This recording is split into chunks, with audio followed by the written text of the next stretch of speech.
opportunity to speak on this important legislation. Sir, since 1974, when the Water Prevention and Control of Pollution Act was enacted, no comprehensive efforts have been made till date to address the loopholes in the laws vis-a-vis the present challenges. The primary objectives of this act were to provide the prevention of water pollution, cater to the maintenance and restoration of water bodies. However, the act suffers from various drawbacks.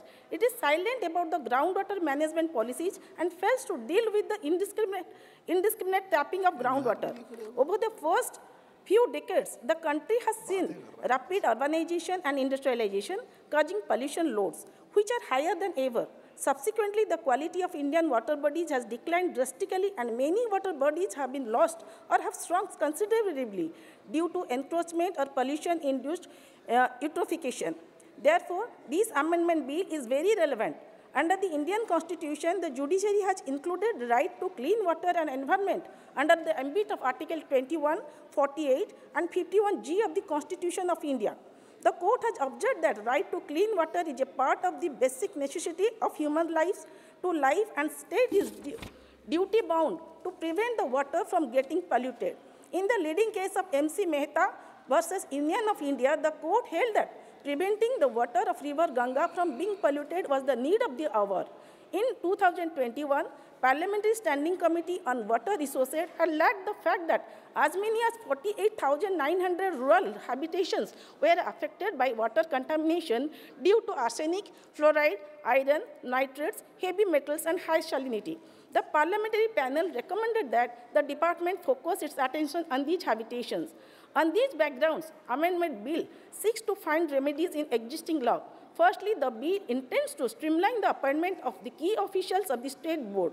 The second major amendment is to decriminalize the penal provisions, allowing the citizens and businesses to function without fear of imprisonment for minor technical or procedural errors. I welcome these provisions on behalf of my party, Biju Janata Dal. In this regard, I would like to say that we should not stop with this legislation. We should be proactive so far as protecting our water bodies is concerned.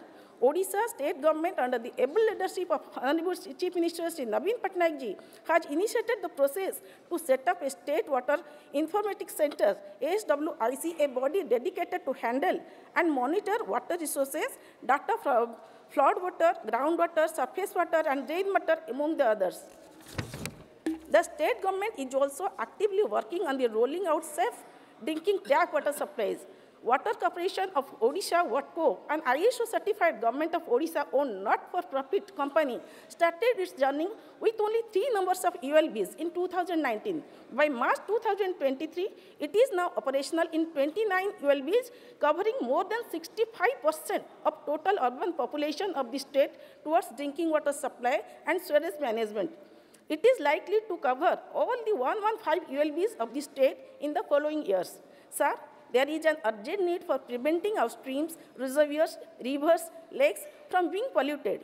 If the systemic weaknesses associated with the governance structure are not addressed, there is not going to be any benefit from any amendments.